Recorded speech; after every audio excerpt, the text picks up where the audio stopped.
안녕하세요, 레이켓입니다. 오늘은 지금 제가 지난 한 주간 베트남 출장을 다녀오면서 사용해봤던 RX02의 장단점에 대해서 한번 이야기를 해볼까 합니다. 일주일 동안 이 제품을 들고 베트남 나트랑에 있었는데 지금 지난 일주일간 한번 실제로 사용해보면서 느낀 장단점을 지금 알려드리려고 영상을 녹화하고 있습니다. 자, 그러면 같이 한번 보시죠.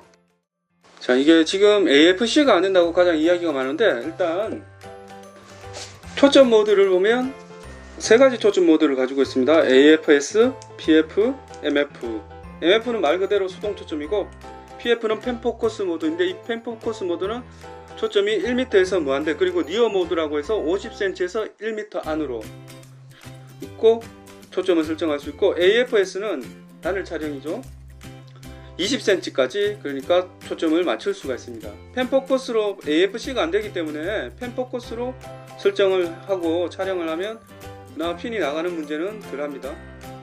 단지 이게 까다로운 게 조작 버튼이 굉장히 불편합니다. 사실 터치가 되는 것도 아니고 피사체를 보면서 이걸 계속 변경을 해줘야 된다는 게 사용자 입장에서는 까다롭고 불편할 수밖에 없습니다. 그러니까 움직이면서 영상 촬영을 하는 경우는, 예를 들면 포커스 모드를 바꾸지 않으면 이렇게 핀이 나가서 전혀 안 맞게 됩니다. 포커스가 다 나갔죠. PF에서 변경을 해줘야 되는데 제가 깜빡하고 변경을 안 하고 촬영을 했는데, 이게 문제는 액정이 작아서 핀이 나갔는지 안 나갔는지 정확하게 보기가 좀 힘든 경우가 있습니다. 그러니까 막 움직이면서, 액션캠처럼 막 움직이면서 촬영하기에는 좀 불편한 점이 많습니다.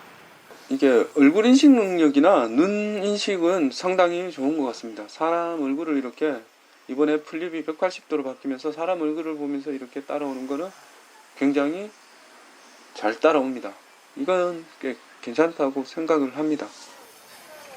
개인적으로 지금 베트남에서 이걸 사용하면서 가장 불편했던 점은 사실 다른 게 아니고 손떨림 방지하고 배터리입니다. 이 손떨방이 굉장히 좋지가 않습니다. 손떨방 같은 경우 움직이면서 막 촬영하기에 우리가 일반적으로 생각하는 지금 요즘 오즈모 포켓이나 고프로와 비교하면 사실 손떨방이 거의 없다고 해야 할까? 손떨방이 굉장히 약합니다. 바디 자체에 EIS가 들어있다고 하지만 설정에서는 만질 수가 없고, 그냥 손으로 들고 편하게 찍은 영상이 보면 굉장히 많이 들렸거든요. 대신 스마트폰으로 영상을 전송해 전용 앱인 무비 에디터 애돈 앱으로 흔들림을 잡아주는 기능이 있긴 하지만 이게 제한이 있습니다. 화각이 일단 많이 좁아지고 풀 HD로 제한이 있기 때문에 그런 불편함을 감수해야 됩니다. 자, 디자인을 보면 사실 크기도 작고 휴대성은 정말 좋습니다. 이건 가장 큰 장점이라고 생각을 하는데, 1인치 센서가 들어가 있어서 화질도 상당히 좋습니다. 지금 제가 다른 액션캠을 사용하고 있는 게 오즈모 포켓이랑 소니 X3000인데 화질 면에 있어서는 역시 센서가 큰 게 깡패라고 가장 좋은 화질을 보여줍니다. 단지 동영상을 촬영할 때 이게 180도 플립이 되니까 얼굴 인식이나 이런 게 좋다고 해서 브이로그나 셀피 카메라용이라고 이야기를 할 수 있는데, 사실 이 점을 제외하면 동영상을 찍기에는 좀 불편한 점이 많습니다. 사진을 찍는 용도라면 이게 굉장히 괜찮은데 영상을 촬영하는 용도에는 불편함이 많습니다. 그리고 기능들이 굉장히 많아서 아마 기존의 소니 카메라를 사용하셨던 분들이라면 이 메뉴에 익숙하시겠지만 처음 사용하시는 분들은 굉장히 좀 복잡하고 어려워 보일 수 있습니다. 이게 버튼도 작고 조작하기가 좀 불편해서 일반 우리가 사용하는 액션캠처럼 쉽게 뭔가를 바꿔서 촬영할 수 있는 카메라는 아닙니다. 보통 제가 자동 모드를 많이 사용했는데 이게 버튼이 작아가지고 일단은 뭔가 모드를 한번 바꾸는데 시간도 좀 오래 소요되고, 아무래도 액션캠 우리가 들고 다니면 빨리빨리 찍는데 이건 포커스를 맞춰주기 위해서 메뉴도 변경해야 되고, 그러니까 이 작은 버튼으로 뭔가를 조작하는 게 굉장히 불편한 건 사실입니다. 이게 터치만 돼도 좋은데 소니가 터치에 또 굉장히 인색하니까 터치만 돼도 좀 더 편할 것 같은데, 그리고 이 화면 자체가 작기 때문에 포커스가 나갔는지 안 나갔는지 좀 구분이 안 되는 경우도 많습니다. 실제로 촬영하다 보면 이걸 고정된 위치에서 놓고 계속 촬영을 하면 상관이 없지만, 제가 여행 중에 사용을 했기 때문에 계속 움직이다 보면 그걸 신경 쓸 수가 없고, 또 카메라든 카메라대로 조작을 해야 되는데 여기까지 맞춰가면서 조작을 한다는 게 굉장히 불편함으로 다가왔습니다. 그건. 그리고 제가 이걸 사용하면서 두 번째로 이게 AFC보다 두 번째로 불편하다고 느꼈던 게, 첫 번째는 제가 손떨방이 안 좋다는 거, 그리고 두 번째로 불편하다고 느꼈던 게 바로 이 배터리입니다. 배터리가 실제로 한 30분 안 갑니다. 제가 최장으로 길게 찍은 게 한 29분 32초던데 그것도 고정된 위치에서 놓고 촬영을 한 건데, 이게 발열이 오면 처음에는 LCD가 꺼지고 그 다음에는 녹화가 중지가 됩니다. 발열이 오면 그렇게 되는데, 베트남이 날씨가 더워서 그런지는 잘 모르겠지만 어쨌든 발열이 꽤 자주 발생하더라고요. 발열이. 그래서 발열이 오면 처음에는 LCD가 꺼졌다가 그 다음엔 녹화가 중지되는데 10분을 채 넘기지를 못했습니다. 배터리 사용 타임이 길게 잡아도 30분, 4K를 기준으로, HD를 기준으로 한 45분에서 50분 정도가 될 것 같습니다. 발열은 아마 소니 카메라를 써보신 분들은 아시겠지만 처음 1세대 그 느낌이라고 할까? 발열이 한번 오면 이게 끄덕 켜서 바로 찍을 수 있기는 한데 또 금방 꺼집니다. 그래서 배터리가 좀 불편했고, 이 조작 버튼이 불편한 이유 중에 또 하나는 이게 수중 10m까지 되기 때문에 베트남에서 호핑 투어로 이렇게 물에 들어갔을 때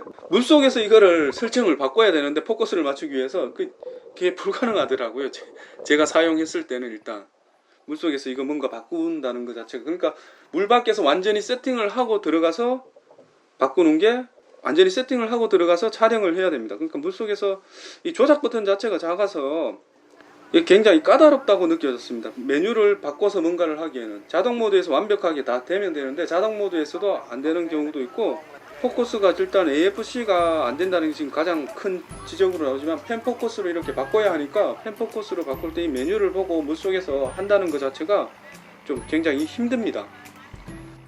제가 이걸 사용하면서 느꼈던 점은 굉장히 까다로운 카메라다. 그러니까 쉽게 다루기에는 좀 힘든 카메라라고 이야기를 하고 싶고, 손떨림이 별로예요. 손떨림은. 그리고 손떨방 같은 경우에는 EIS가 바디 내장이긴 하지만 뭐 소프트웨어로 잡아주는 게 있다고 하지만 그게 한계가 FHD입니다. 소프트웨어로 잡아주는 건 전송해서.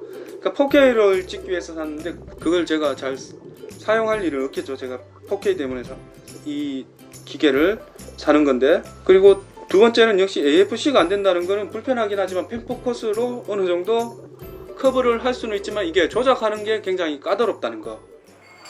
자, 끝으로 소니 RX02를 제가 베트남에서 사용해보면서 느끼는 장단점에 대해서 이야기를 드리면, 일단 단점부터 이야기를 하면 AFC가 안 된다는 게 많이들 지적을 하고 있는데, 그건 펜 포커스 모드로 어느 정도 해결을 할 수 있습니다. 단지 근데 이 조작 버튼이 포커스를 바꿔가면서 조작하기에는 너무 좀 메뉴나 이런 게 복잡하게 느껴지고 불편하다는 점입니다. 특히 물속에서도 이걸 바꿔서 사용하기는, 거의 제 생각에는 물속에서 이걸 바꿔서 사용하기는 좀 불가능할 정도로 좀 불편을 했었고, 이 작은 LCD가 그리고 보기에는 편한데 포커스가 나갔는지 안 나갔는지 정확하게 구분이 안 된다는 점, 그리고 터치가 안 된다는 점. 두 번째로는, 단점으로는 배터리입니다. 배터리가 굉장히 빨리 닳아요. 배터리, 그리고 발열이 되면 LCD가 먼저 꺼지고 녹화가 되다가 중간에 꺼집니다. 베트남이 제가 10분 이상을 그래서 찍어본 적이 없습니다. 그러니까 거의 한 10분이 한계인 것 같습니다. 그리고 한번 꺼지면 다시 켜도 녹화가 되긴 되는데 금방 다시 또 꺼지기 때문에 열이 식을 때까지는 기다리셔야 합니다. 자, 장점은 아무래도 휴대성이죠. 휴대성은 일반 액션캠처럼 좋습니다. 그리고 화질이 굉장히 좋다는 거. 다른 액션캠과 비교해서 솔직히 화질은 굉장히 좋습니다. 그러니까 이걸 구매하실 때 고프로나 일반 액션캠처럼 생각을 하시고 구매를 하시면 저는 안 될 것 같습니다. 그거는 참고를 해주시면 좋을 것 같습니다. 일반 액션캠보다 이게 굉장히 조작하기도 까다롭고, 설정을 바꾸는 것 자체도 까다롭고, 사람이 이거 뭔가를 찍을 때도 까다로운 편입니다. 단지 이미지 화질은 굉장히 좋다는 거. 그리고 단점 중에 큰 것 중 하나가 바로 손떨림이 별로라는 겁니다. 손떨방이. 지금까지 이 RX02에 대해서 이야기를 해드렸는데, 사실 장단점이 참 명확하고 쉽게 사용할 수 있는 카메라는 아닙니다. 제가 생각했을 때는 브이로그를 너무 강조한 것 같은데, 일반 액션캠처럼 그러니까 이걸 생각하고 사용을 하시면 안 될 것 같습니다. 지금까지 RX02를 직접 사용해보면서 느낀 장단점에 대해서 알려드렸는데, 궁금하신 점이 있으시면 아래에 댓글로 남겨주시고, 이 영상은 여기까지입니다. 시청해주셔서 감사합니다. 좋아요, 구독 한 번씩 꾹꾹 눌러주시면 더 감사하겠습니다.